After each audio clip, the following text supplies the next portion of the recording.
Así registramos aquí en TVN la noticia generada desde el órgano ejecutivo en coordinación con la dirección de la Caja de Seguro Social. Me interesa conocer entonces ahora la opinión del Consejo Nacional de la Empresa Privada, en su presidenta Elisa Suárez, sobre esta decisión.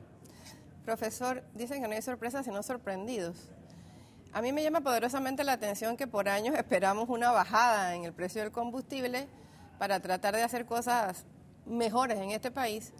Cuando comienza a bajar y a disminuir sustancialmente, porque lo ha hecho el combustible, a nosotros incluso el Consejo Nacional de la Empresa Privada y sus gremios afiliados nos citan a reuniones en el Ministerio de Comercio e Industria y nos piden que busquemos alternativas y fórmulas para disminuir el precio de productos y servicios, debido a que si bajaba el combustible, tenían que bajar esos productos y servicios y que prácticamente había que hacerlo porque si no el Estado iba a tomar esas decisiones, el gobierno iba a tomar esas decisiones. A eso respondimos. ¿Estas reuniones cuándo fueron? Hace ya como un mes y medio. Es decir, el gobierno estaba planteando a la empresa privada, oye, si ha bajado la gasolina, bajan ustedes el costo de algunos productos. A esto se reaccionó en diferentes formas. Por ejemplo, los industriales reaccionan diciendo, caramba, es cierto, está disminuyendo el combustible, pero me acabas de aumentar el precio de la electricidad en 19% y más. Entonces, cualquier producto que reciba transformación, el aumento que le hiciste a la electricidad tiene mucho más peso que lo que yo le aplico en combustible a ese producto. Entonces, me va a ser muy difícil poder bajarlo. Tal vez lo voy a estabilizar por un tiempo, pero bajarlo me va a ser difícil. Aún así planteamos, vamos a ver qué podemos hacer, vamos a sentarnos a revisar qué productos no reciben transformación. Voy a hablarle de canasta básica. Canasta básica regulada, por ejemplo, el 68% de los productos reciben algún tipo de transformación. O sea, tiene que ponérseles en cuarto frío, hay que procesar la carne o el pollo, todo implica electricidad y por lo tanto iba a ser difícil poder en esos productos que el combustible incidiera en bajar el precio. Hoy o ayer comienzan a llamarme pues, de diferentes medios a preguntarme la opinión con relación al impuesto sobre la gasolina. Entonces, parece contradictorio. Primero me dices que te reúnes conmigo para buscar alternativas para que bajen productos y servicios porque ha bajado el combustible, y ahora me dices que a todos los ciudadanos nos vas a poner un impuesto de 5 centavos por litro. Y voy más allá, profesor. Yo creo que las promesas hay que cumplirlas. A nosotros nos prometieron algo en campaña. Bueno, pero antes de entrar a esas honduras, usted me está diciendo que es posible que este aumento del impuesto a la gasolina, que es un aumento de 60 a 65 centavos por litro, va a producir o podría producir un efecto cascada en el consumo de los otros productos. Cada vez que se aumenta un producto como la gasolina o un servicio como la energía eléctrica, siempre hay una derrama en la economía negativamente. O sea, para el consumidor. Para el consumidor. Y además todos somos consumidores, profesor. No tiene ningún sentido que ahora que después de tantos años de recibir un impacto tan fuerte en el precio del combustible, que por fin logramos que esto baje, que estamos sentándonos a ver cómo disminuimos productos y servicios desde la óptica de la empresa privada.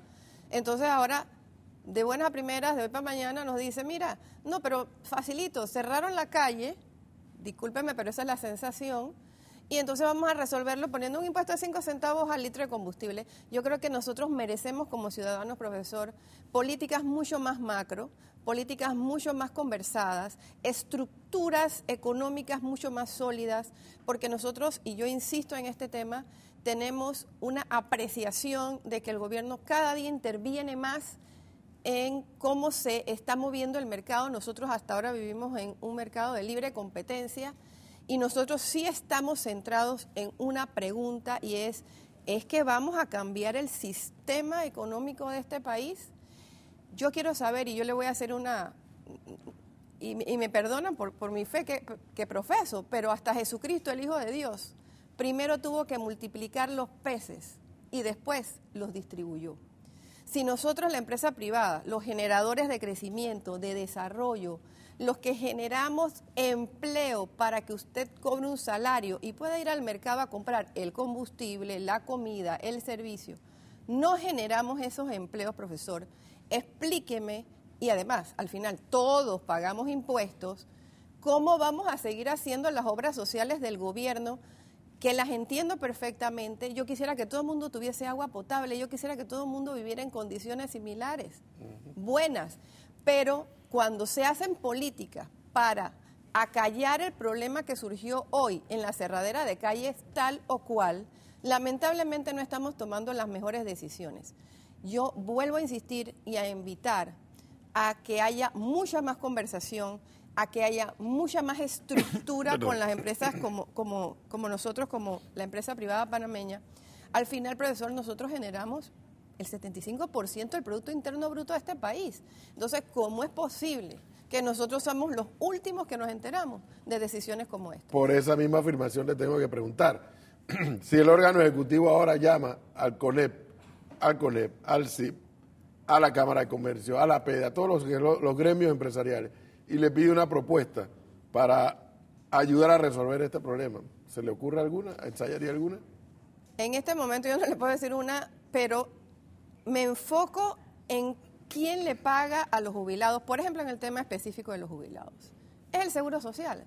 Y es muy posible que nosotros tengamos que sentarnos como miembros de la Junta Directiva, además del Seguro Social, que es la empresa privada panameña, porque es el que asume el costo más grande en este caso. Los trabajadores que pagan una porción también, tendremos que sentarnos a ver qué es lo que está pasando y buscar de dónde ese programa va a recibir los fondos que necesita. Pero lo que no podemos hacer, profesor, es seguir excluyendo a los que al final pagamos ese dinero. Excluyendo de la decisión. Excluyendo de la decisión, pero no solamente de la decisión. Podemos no llegar a acuerdos, pero históricamente, no con este, ni con el anterior, ni con el más atrás, con todos los gobiernos, la empresa privada panameña, profesor, cuando se ha sentado, siempre ha aportado cosas valiosas que han hecho que este país llegue a donde está. Este país no está donde está, ni tiene los niveles de crecimiento, profesor, por los gobiernos solos. Este gobierno está donde está porque la empresa privada panameña, me disculpan y con el mayor respeto, se echó a la carga la inversión en este país, el crecimiento y el desarrollo. Y lo único que nosotros hemos estado pidiendo en todos estos meses, profesor, es que sigan considerando nuestras ideas, nuestras propuestas. Nosotros tenemos técnicos. Como parte de la dinámica entre gobernantes y gobernados. Esto no quiere decir, y lo voy a decir porque siempre nos lo dicen, es que ustedes quieren cogobernar. Nosotros no queremos cogobernar, pero es que nosotros somos parte de la decisión que está tomando el gobierno y parte fundamental porque es a que nos va a costar. Y el costo, profesor, y yo se lo quiero decir a los televidentes, cuando una empresa se ve con costos adicionales, lamentablemente tiene que hacer reducciones en diferentes gastos que hace, porque así funciona la economía, no lo inventamos nosotros.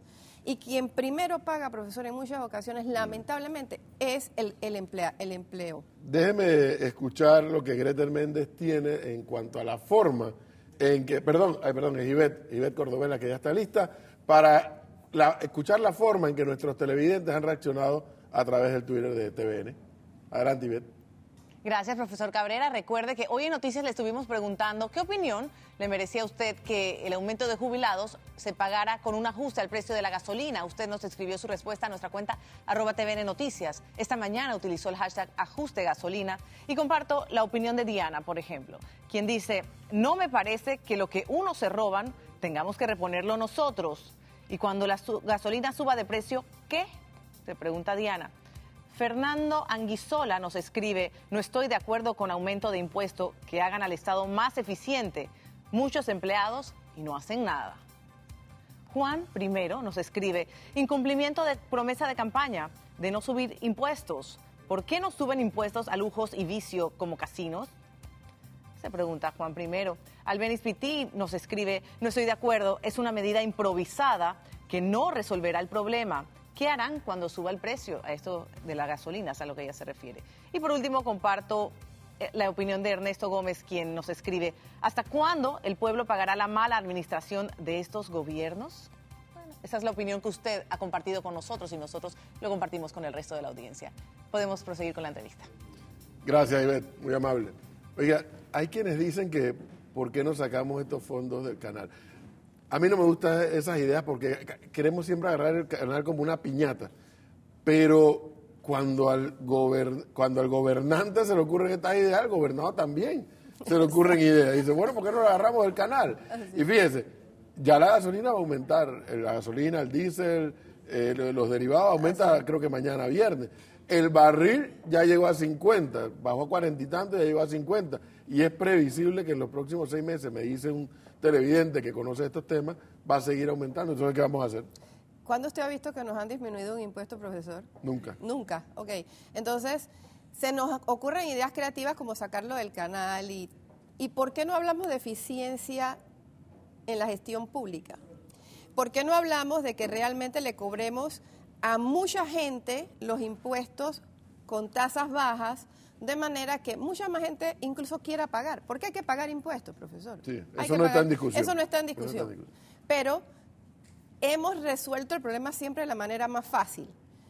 Yo, Estado, yo gobierno, no hago nada con mi estructura de ministerios, por ejemplo, para hacer eficiente el cobro de impuestos. Pero yo sí puedo subirlo y a los 5 tontos que siempre pagan, vamos a seguirles cobrando, pero más. Esa no es la solución. Yo creo que si a los ciudadanos de este país que trabajamos todos los días por hacerlo crecer y desarrollarse nos exigen tantas cosas, nosotros como ciudadanos, profesor, tenemos la obligación, el derecho de exigir también a las instituciones del Estado que sean eficientes.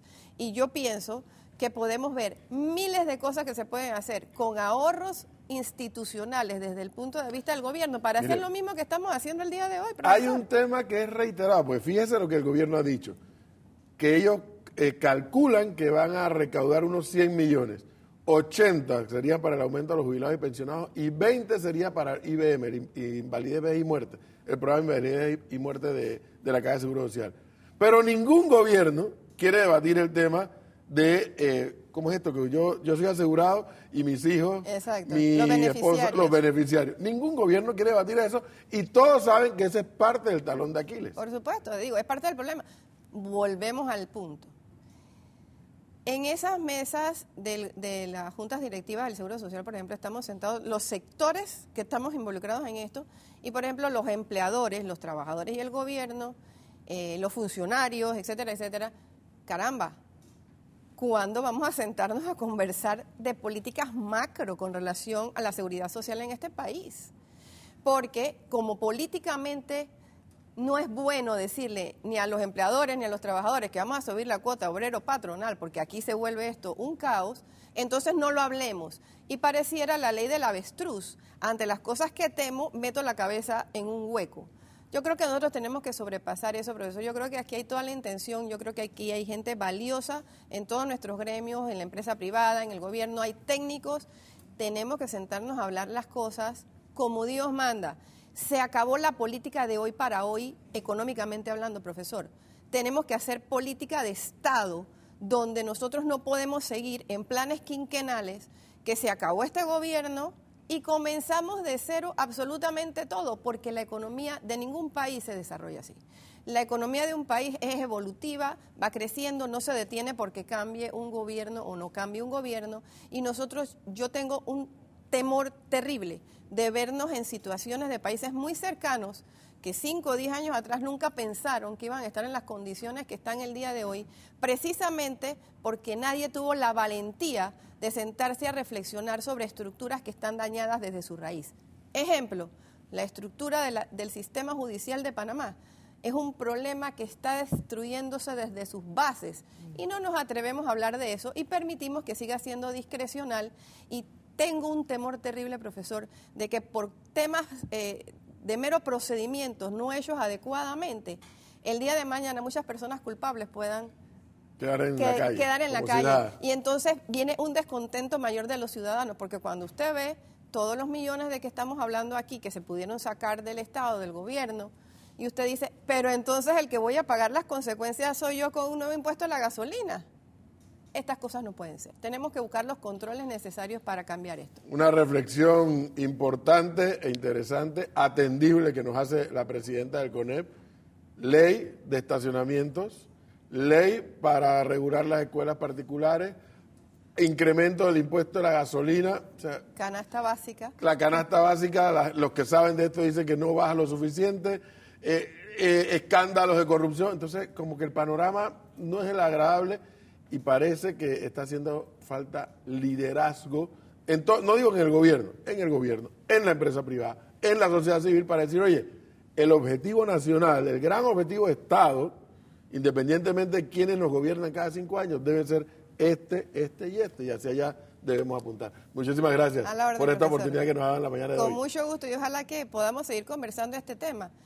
Nada más para que sepa, los padres de la patria ya instituyeron cuáles eran los 5 ejes temáticos de este país cuando hicieron el escudo nacional. Es correcto. Nuestra posición geográfica, la rueda alada, la cornucopia, el pico y la pala del trabajo. Si nosotros nos enfocamos en esos 5 temas y en esos ejes temáticos, tenemos resuelto el problema, pero sentémonos. Hay que sentarse a hablar del tema. Muchísimas gracias, doña Elisa Suárez, presidenta del CONEP, por estas reflexiones y estos aportes al debate que nos ha hecho en el día de hoy.